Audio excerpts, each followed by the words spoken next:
Bismillahirrahmanirrahim. Assalamu alaikum. My name is Ghulam Sajjad Gopan. I am MBA Finance first position holder from University of Sindh Jamshoro. I am LLB first position holder from Qazi Azam Law College Nawab Shah Sindh. I am the first advocate Supreme Court from district Nawab Shah district Shaheed Benazirabad Sindh. I am the youngest advocate in the history of Supreme Court of Pakistan. Presently, I am practicing at Supreme Court Islamabad, and my YouTube is Ghulam Sajjad Gopan. Please like, subscribe and share my videos so that the online lectures of law would reach you easily.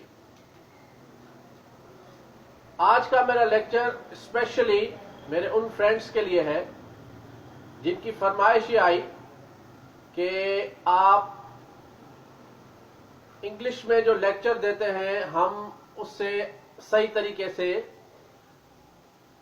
फायदा नहीं उठा पा रहे।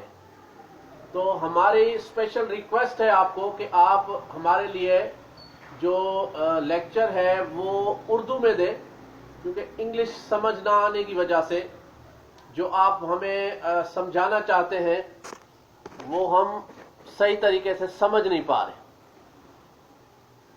तो आज का मेरा lecture specially उन दोस्तों के लिए है जिनकी इंग्लिश कमजोर है, और जो मैं इंग्लिश में लेक्चर देता हूं उसका रीजन ये होता है, मेरे 25 केसेस रिपोर्टेड हैं, अभी 2 और केस रिपोर्टिंग के लिए गए हैं सीएमआर में। मेरा मकसद ये होता है कि जो लॉ स्टूडेंट्स हैं उनकी जो इंग्लिश है वो भी इम्प्रूव हो। दूसरा, जो बुक्स होते हैं वो भी तकरीबन इंग्लिश में ही होते हैं। तीसरा, पिंडी, इस्लामाबाद, लाहौर और कराची में कुछ लॉ कॉलेजेस ऐसे हैं कि जो मुझे पे करते हैं और मेरा जो ये लेक्चर है मैं उनको गिफ्ट करता हूं। तो उनके लिए जो मेरा लेक्चर है वो इंग्लिश में होना जरूरी होता है। इसलिए जो लॉ अकेडमीज हैं कुछ, उनके लिए भी मेरा जो ये लेक्चर है वो इंग्लिश में होना जरूरी होता है। इसी वजह से मैं ज्यादातर जो लेक्चर्स होते हैं वो इंग्लिश में ही डिलीवर करता हूं। लेकिन आज स्पेशली आप लोगों के लिए उर्दू में लेक्चर है। पिछला मेरा जो लेक्चर था वो आप लोगों ने बहुत पसंद किया कि मैंने 50 जजमेंट्स सुप्रीम कोर्ट की आपको बताई थी, बेल एप्लीकेशंस पे, बेल ग्रांट पे और बेल रिफ्यूजल पे और कैंसिलेशन पे। तो दोबारा आप लोगों ने रिक्वेस्ट की है कि मजीद जजमेंट्स में बताऊं, तो उस पे आज का लेक्चर है। स्टार्ट करेंगे हम एंटी टेररिस्ट एक्ट से। एंटी टेररिस्ट एक्ट ऑफ 1997, इसमें जो सेक्शन सबसे ज्यादा आता है वो है 780A, section 7 anti terrorist act. इसमें डकैती भी आ जाती है, इसमें अगवा बराए तावान भी आ जाता है, और मजीद काफी जराइम, कत्ल भी आ जाता है, इक़दाम कत्ल। पहली बात समझना यह जरूरी है कि अफेंस का 780A में या एंटी टेररिस्ट एक्ट में आना, उसके डोमेन में आना वो बहुत जरूरी होता है। एंटी टेररिस्ट एक्ट शुरुआत ही होती है टेररिस्ट से, जो टेरर फैलाए। कोई भी ऐसा जुर्म जिससे मुआशरे में दहशत फैल जाए वो एंटी टेररिस्ट एक्ट के जुमरे में आता है। यानी अगर किसी को कमरे में एक फायर करके कत्ल करके कोई भाग जाए, बाद में मोहल्ले वाले आके देखें, तो वो कत्ल नहीं कहलाया, कत्ल तो कहलाया जाएगा लेकिन दहशतगर्दी का कत्ल नहीं कहलाया जाएगा।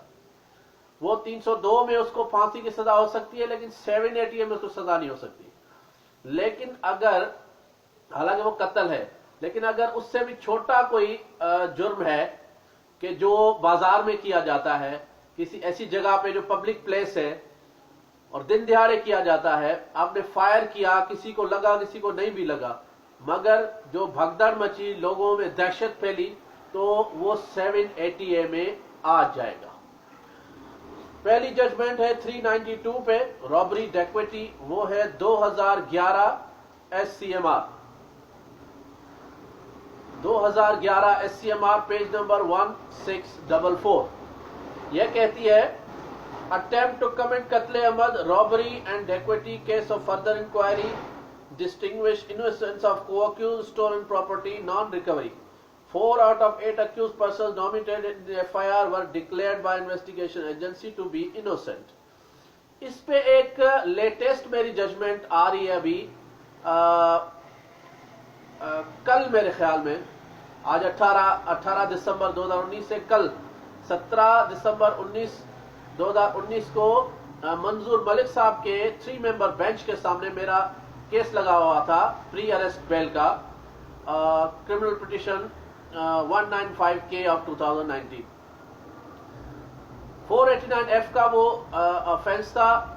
उसमें मंजूर मलिक साहब के 3 मेंबर बेंच ने बेल इंटरिम बेल कंफर्म की, बेल फॉर अरेस्ट कंफर्म की on the ground that accused was declared innocent in 2 successive investigations.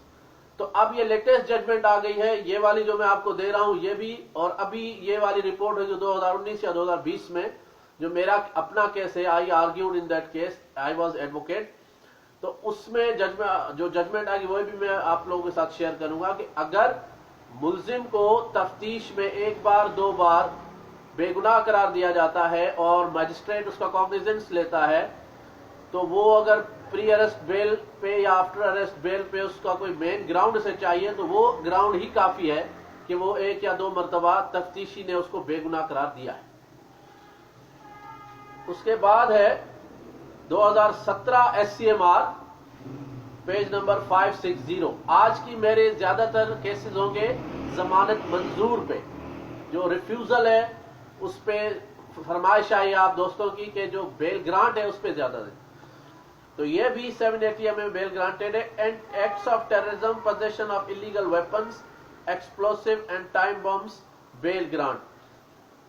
Time bomb, अगर आपके मुल्जिम से पे ये इल्जाम है कि उसकी गाड़ी से टाइम बम बरामद हुआ है, असला अम्यूनेशन बरामद हुआ है, उसके लिए दहशतगर्दी का केस है, आपको जमानत चाहिए, तो आप 2017 SCMR पेज नंबर 560 ये आपके लिए मददगार होगी। Accused was granted bell.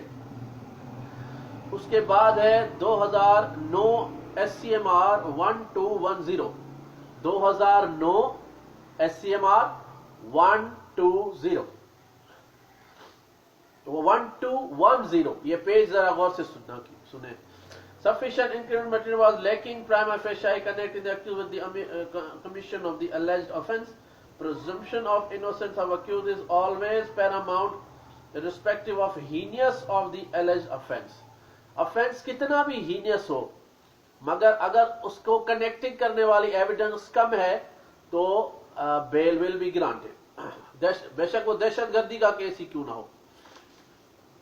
फिर है 2009 SCMR page number 1210।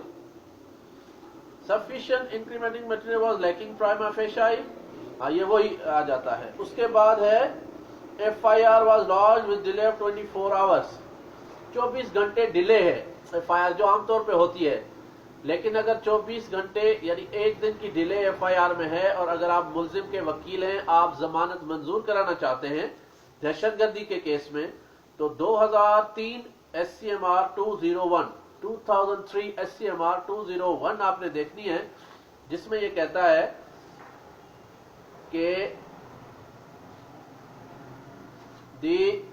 both the alleged abductees had come, ये अगवा बराए तावान का केस है, come to back to their homes on 13/5/2001 but they remained silent till 6/11/2001 when their statement under section 161 and then 164 was recorded। ये ground था कि bell ground हुई। फिर है 2011 SCMR 1644, attempt to commit कत्ले अमद, रॉबरी एंड डेक्विटी, इसमें भी बेल ग्रांट हुई है और इसमें ग्रांट हुई है इसी ग्राउंड पे कि दहशतगर्दी का केस नहीं बनता।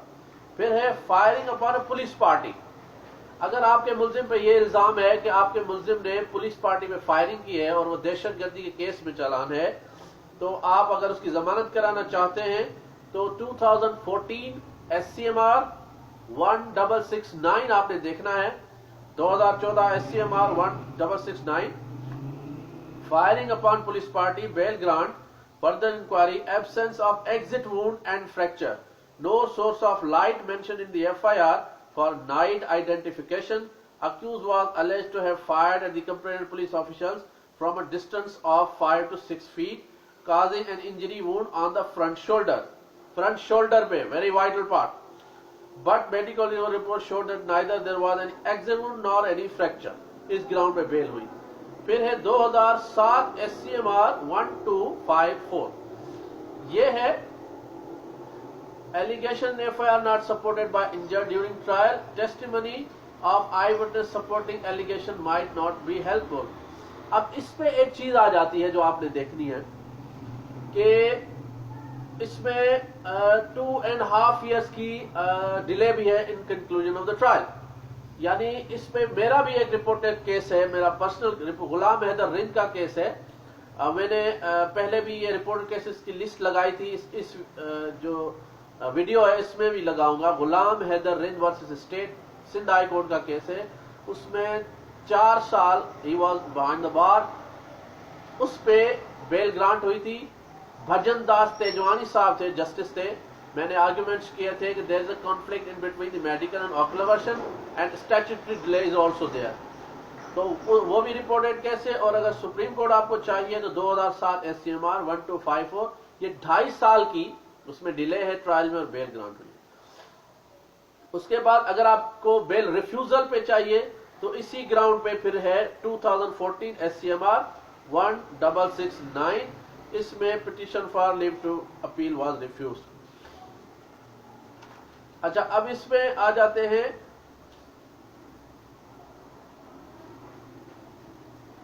मर्डर केसेस पे आ जाते हैं।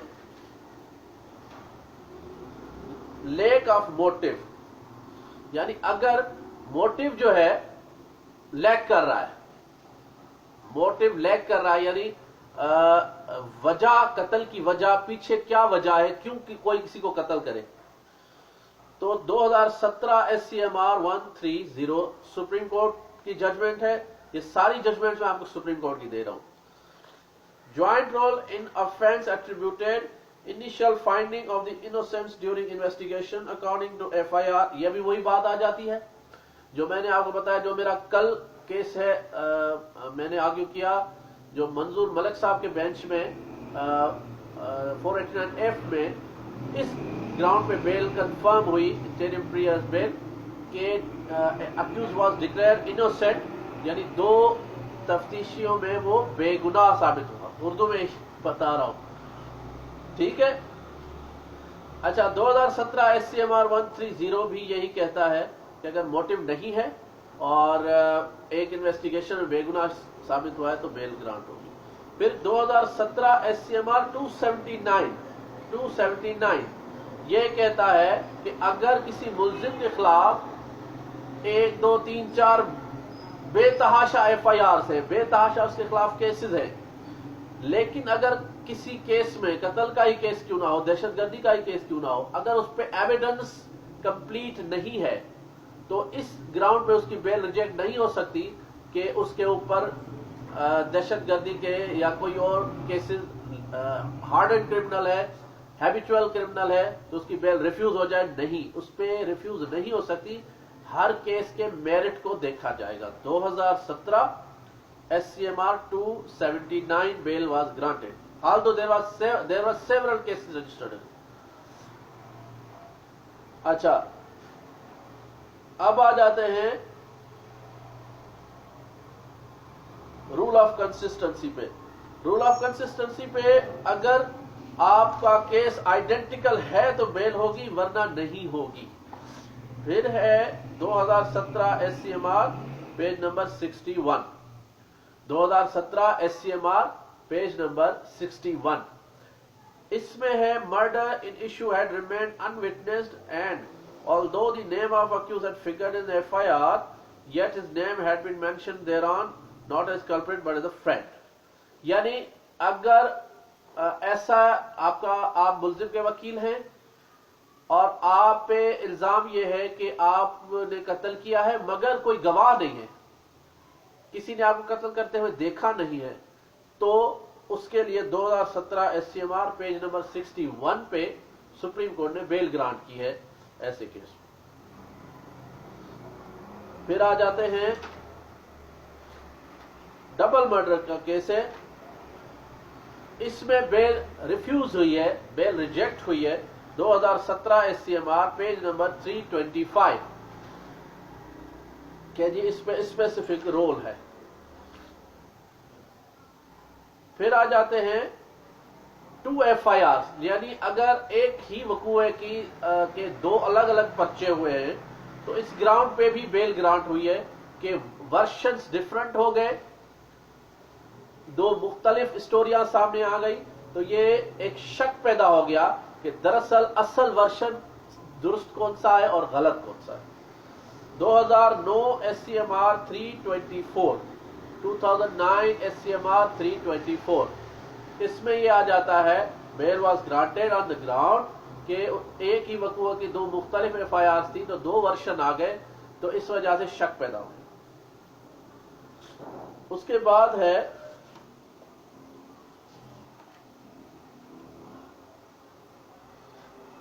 प्ली ऑफ एलिबाई 2012 SCMR 707, अगर आप मुद्दई हैं या मुद्दई के वकील हैं और आपका जो मुल्जिम है उसका ग्राउंड ये है कि मैं वहां मौजूद नहीं था, जमानत में प्ली ऑफ एलिबाई का ग्राउंड है, तो सुप्रीम कोर्ट ने रिफ्यूज की बेल 2012 SCMR 707 में।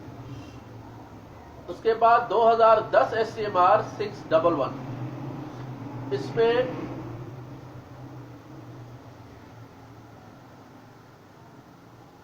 भी वही ग्राउंड है कि अगर एक्स्ट्रा जुडिशियल कन्फेशन है और हार्डशिप स्टैट्यूटरी डिले है तो बेल ग्रांट होगी। फिर आ जाते हैं कत्ले अमद में abetment, further inquiry, accused having not been named in the FIR, यानी अगर आपके मुल्जिम का नाम FIR में नहीं है, his name surfaced in the case for first time more than 1 month of the alleged occurrence when 2 persons nominated him as unknown culprit, 2 महीने बाद उनका नाम तरमीमा बयान में आ जाता है, FIR में नाम नहीं है, तो उस बंदे की जमानत होगी PLD 2012 supreme court 222, PLD 2012 supreme court 222 में बेल ग्रांट हुई।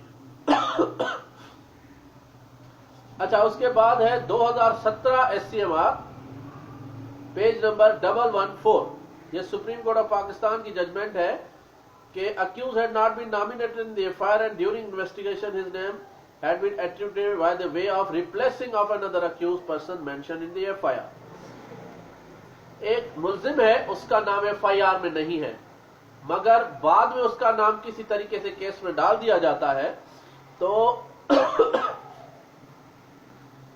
उसको जमानत सुप्रीम कोर्ट ने मंजूर फरमाई है 2017 SCMR 114 में।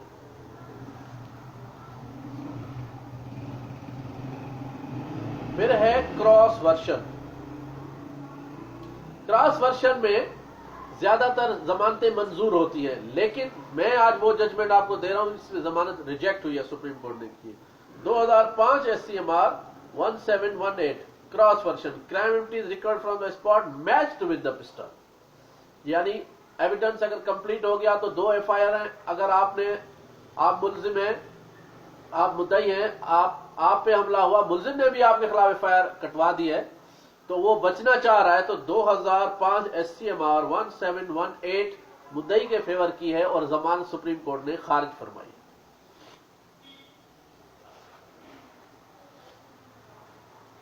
अब आ जाते हैं murder in issue and remain unwitnessed, again unwitnessed murder है, किसी ने देखा नहीं है, तो वही फिर जजमेंट आ जाती है 2017 SCMR 61, जो पहले भी बताया मैंने आपको।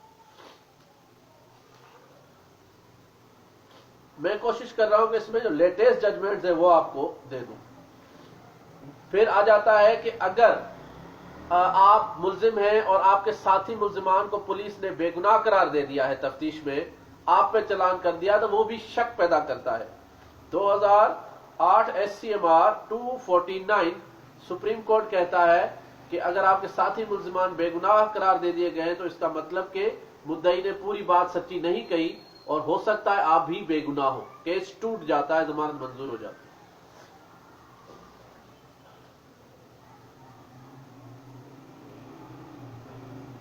है। एक और है इसमें 2009 SCMR पेज नंबर 348, वो भी यही कहता है कि काफी 17% वर नेम्ड इन द FIR, 17 लोग FIR में नामजद किए गए, मगर तफ्तीश में कुछ लोग बेगुनाह हुए तो वो उन्होंने मशकूक कर दिया, उस तफ्तीश ने शक पैदा कर दिया और जमानत सुप्रीम कोर्ट ने मंजूर फरमाई।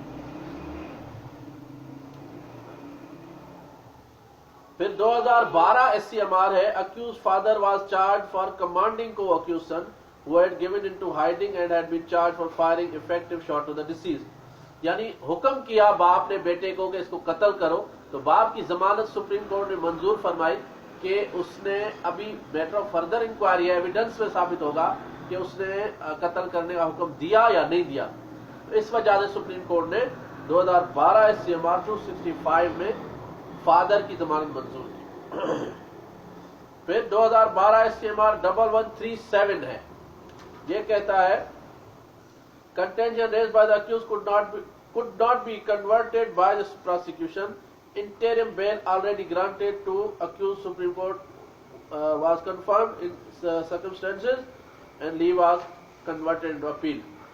उसके बाद आ जाते हैं, ये है 1994 SCMR 1680 और फिर 2012 SCMR 1137 ये है, accused was nominated in FIR but no specific injury to any person was attributed, यानी FIR में नाम तो है लेकिन कोई स्पेसिफिक रोल उसको एट्रीब्यूटेड नहीं है कि उसने उसमें हिस्सा किस तरीके से लिया, फायर किया, खड़ा हुआ, क्या सिर्फ स्टैंडिंग पोजीशन है, साइलेंट प्रेजेंस है, तो इफेक्टिव रोल अगर नहीं है तो जमानत सुप्रीम कोर्ट ने 2012 SCMR 1137 में मंजूर फरमाई।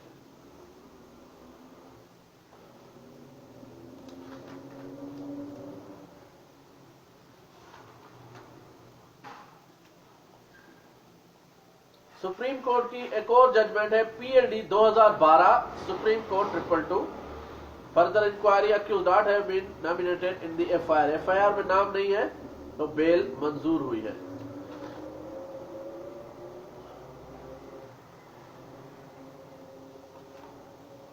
टाइम चूंकि शॉर्ट होता है तो मेरी कोशिश पूरी होती है कि आपको ज्यादा से ज्यादा जजमेंट्स दूं और लेटेस्ट जजमेंट्स दूं। अगर इफेक्टिव रोल नहीं है तो पहले आपको मैंने जजमेंट बताई, एक और 2009 SCMR है 751 के question of common intention will be determined at the stage of trial, जब केस चलेगा तो पता चलेगा कि इनका कॉमन इंटेंशन था या नहीं था। फिर है 2012 SCMR 1137, वो भी यही है कि was nominated in FIR but no injury was attributed. और फिर ये जजमेंट आ जाती है रूल ऑफ कंसिस्टेंसी में, मैंने आपको बताया कि रिफ्यूजल वाली। अब ग्रांट में है 2008 SCMR 1436, अगर साथी मुल्जिम की जमानत हो चुकी है और आपके मुल्जिम पे भी वही इल्जाम है तो आप सुप्रीम कोर्ट की 2008 SCMR 1436 की जजमेंट को आपके फेवर में पाएंगे।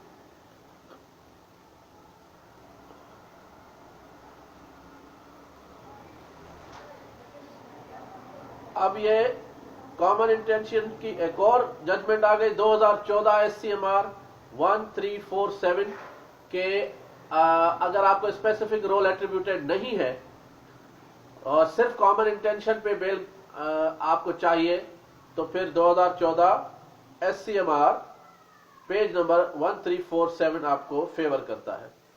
और उसके बाद है 2017 SCMR 116, accused was alleged to have fired at the injured complainant while the co-accused was specifically alleged to have fired at the deceased, यानी आपके मुल्जिम ने मुद्दई पे फायर किया जो जख्मी हुआ है, तो उसकी अगर जख्म की जो नेचर है और जो ऑफेंस है वो 10 साल या उससे कम आ जाता है तो उसकी जमानत मंजूर हुई है। साथी मुलजिम ने फायर किया है जिससे कत्ल हुआ है।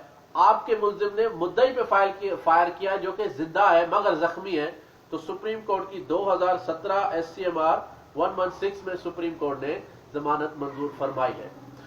मेरा YouTube चैनल सब्सक्राइब करें, Ghulam Sajjad Gopang, advocate supreme court of Pakistan. और मेरी YouTube पे जो वीडियोस हैं उनको लाइक करें और आगे शेयर करें ताकि ये इल्म की जो शमा है ये हमेशा जलती रहे और हम एक दूसरे से सीखते रहें। Thank you very much.